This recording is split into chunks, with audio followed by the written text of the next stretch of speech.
Innal hamdalillah nahmaduhu wa nasta'inuhu wa nastaghfiruh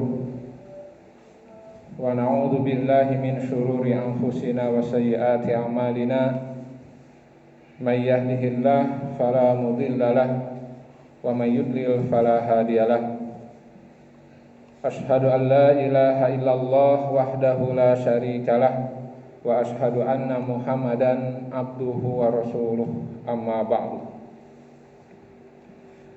Faqala Allah ta'ala fil Qur'anil Karim, a'udzu billahi minasyaitonir rajim. Ya ayyuhalladzina amanu taqullaha haqqa tuqatih wa la tamutunna illa wa antum muslimun. Hadirin ikhwatu iman, sidang Jumat yang sama-sama mengharapkan keridhaan Allah Subhanahu wa taala. Alhamdulillah, puji dan syukur kita panjatkan kepada Allah yang telah memberikan kepada kita bermacam-macam kenikmatan, yang dengan nikmat-nikmat dari Allah kita mampu melangkahkan dua kaki kita ke tempat yang mulia ini untuk melaksanakan salah satu di antara kewajiban kita kepada Allah Subhanahu wa taala, yaitu ibadah Jumat. Mudah-mudahan ibadah Jumat kita kali ini diterima oleh Allah Subhanahu wa taala sebagai amalan sholihan, dan mudah-mudahan mengantarkan kita semua kepada janji Rasulullah sallallahu alaihi wasallam, as-shalawatul khamsu wal jumu'atu ilal jumu'ah mukaffiratun lima bainahuma. Salat yang 5 waktu tiap-tiap salat, dan dari Jumat ke Jumat tiap-tiap ibadah Jumat semuanya adalah penghapus dosa. Mudah-mudahan ibadah Jumat kita kali ini mengampuni dosa-dosa kita semua. Amin ya rabbal alamin. Hadirin ikhwatu iman, beberapa hari yang lalu di masyarakat Indonesia dihebohkan dengan pengesahan peraturan presiden tentang investasi minuman keras.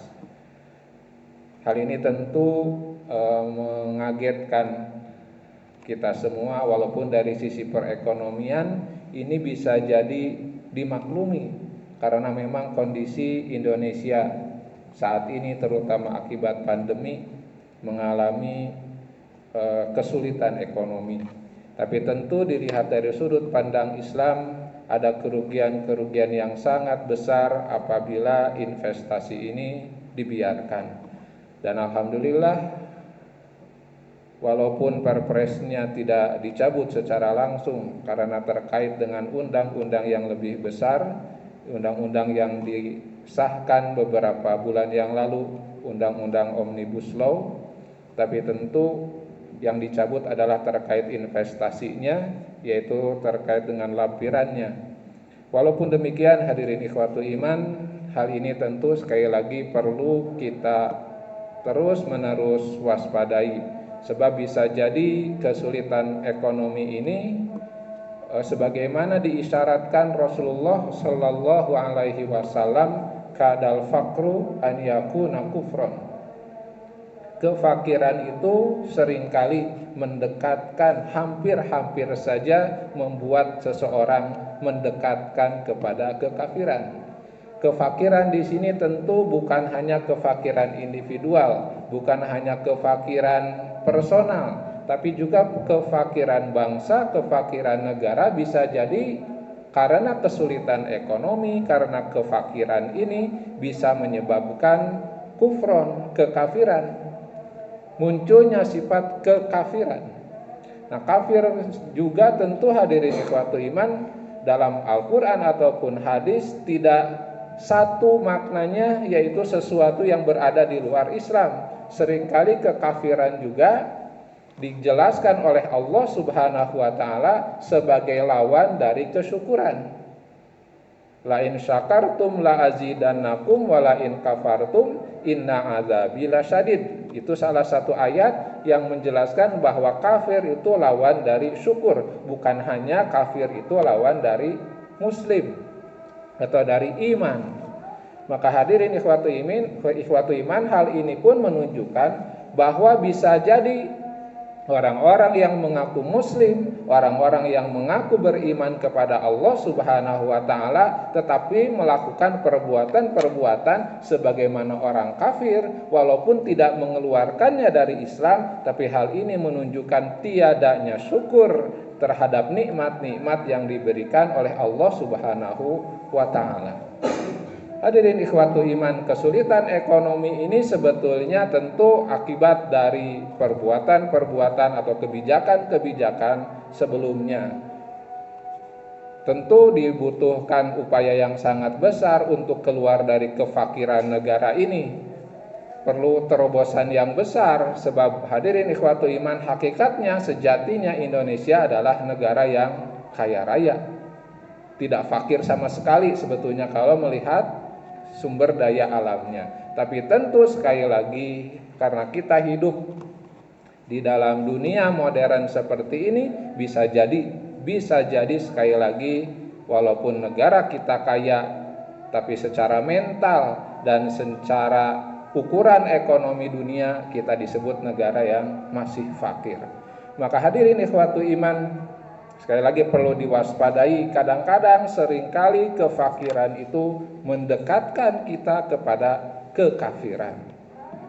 Maka penting untuk selalu kita memperhatikan, cerdas sebagai warga negara, melihat kebijakan-kebijakan yang dikeluarkan oleh pemerintah. Hal ini tentu sekali lagi sikap kritis, sikap selalu memberikan masukan kepada pemerintah adalah sikap yang baik. Ini bukan sikap yang buruk sama sekali, bukan sikap yang jelek sama sekali.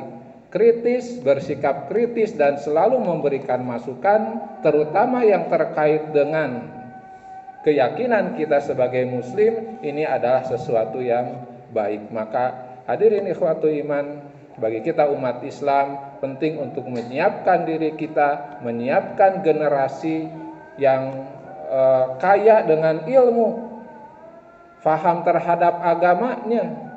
Inilah sebetulnya kalau dalam penjelasan Ibnu Qayyim al-Jauziyah, jihad yang pertama. Tahapan jihad yang pertama adalah jihadun fi talabil ilmi, jihad dalam menuntut ilmu. Jihad untuk menjadi orang yang faham terhadap agamanya sendiri, lalu melihat dan mempertimbangkan, lalu bersikap sesuai dengan ilmunya. Nah hadirin ikhwatu iman, sekali lagi alhamdulillah, Perpres itu walaupun tidak dicabut secara keseluruhan, tapi kebijakannya diubah karena masukan-masukan dari umat Islam di Indonesia, yang notabene tentu ini terrepresentasikan di sosok wakil presidennya sebetulnya. Nah hadirin ikhwatu iman, maksud saya dalam ceramah kali ini, mari kita tingkatkan pemahaman kita terhadap Islam.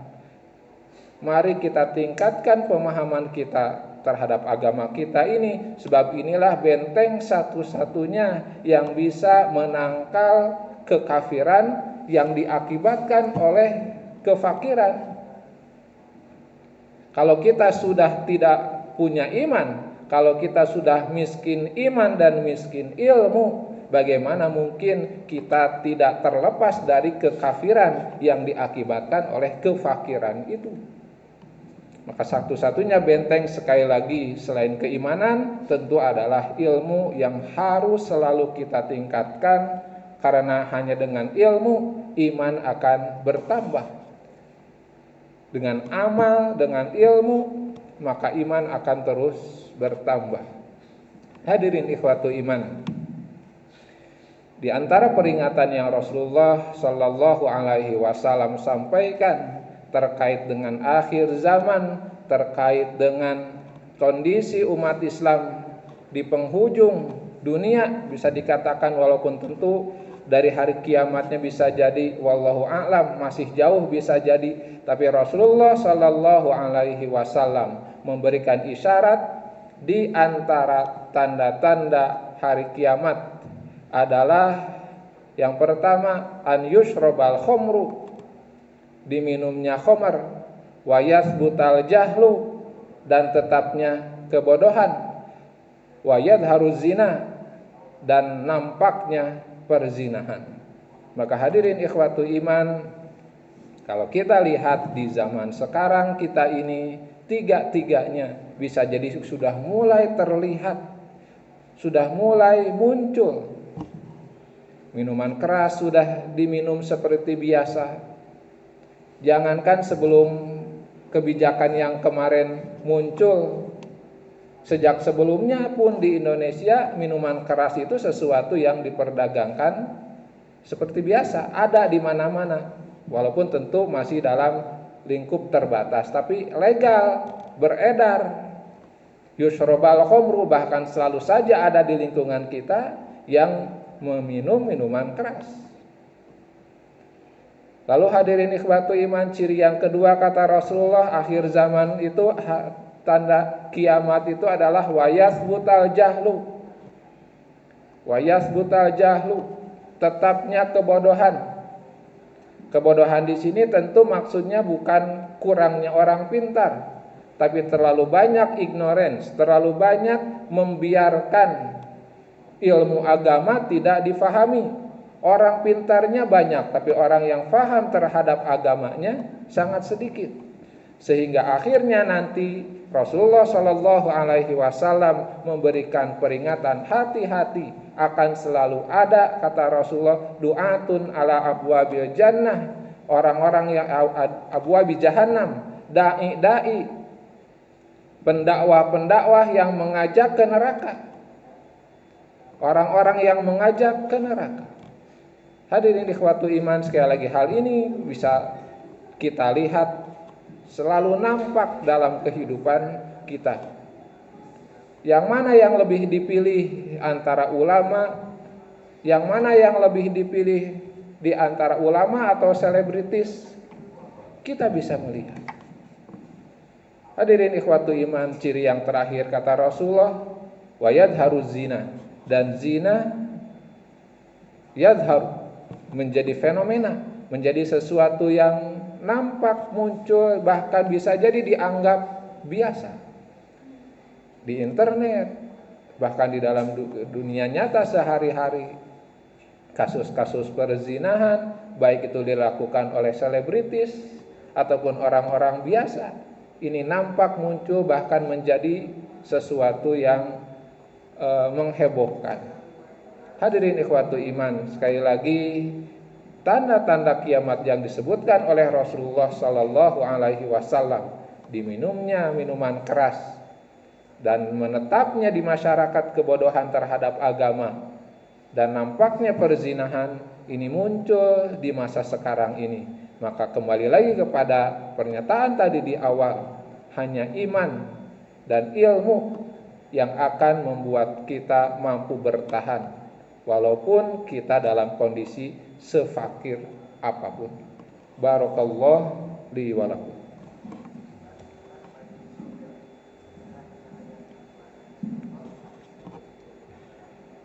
Alhamdulillahirabbil alamin, wa bihi nasta'inu ala umurid dunya waddin. Wassalatu wassalamu ala asyrafil anbiya'i wal mursalin, nabiyina wa habibina Muhammadin wa ala alihi wa sahbihi ajmain. Asyhadu an la ilaha illallah wahdahu la syarikalah, wa asyhadu anna Muhammadan abduhu wa rasuluh, amma ba'du. Hadirin ikhwatu iman, sidang Jumat yang sama-sama mengharapkan keridhaan Allah Subhanahu wa taala. Maka sekali lagi khatib mengajak, mari kita berjihad, mari kita mengerahkan segala usaha, upaya, daya yang kita miliki untuk membela agama Allah. Dalam penjelasan Ibnu Qayyim Al-Jauziyah, tahap pertama, langkah pertama dalam berjihad adalah jihadun fi thalabil ilmi, jihad untuk menuntut ilmu, jihad untuk menambah pemahaman terhadap agama ini. Hadirin ikhwatu iman, mari kita kuatkan ilmu, kuatkan amal, karena dengan kuatnya ilmu dan amal maka akan menambah keimanan. Hadirin ikhwatu iman, itu saja yang bisa disampaikan. Mudah-mudahan ada manfaatnya. Mudah-mudahan Allah selalu memberikan kepada kita semua kekuatan, kesabaran, untuk kita berjihad menambah ilmu, untuk beramal dan meningkatkan keimanan dan ketakwaan kita kepada Allah Subhanahu wa taala. Mudah-mudahan apa yang kita khawatirkan, nampaknya minuman keras diminum dengan biasa, nampaknya kebodohan dan perzinahan, itu kita bisa hadapi dengan sikap yang benar. Rabbana la tuzigh qulubana ba'da idh hadaitana wa hab lana min ladunka rahmah innaka antal wahhab. Rabbana atina fid dunya hasanah wa fil akhirati hasanah wa qina adzabannar. Aqulu qawli hadza wa astaghfirullah li wa lakum. Wassalamu alaikum warahmatullahi wabarakatuh. Allahu akbar.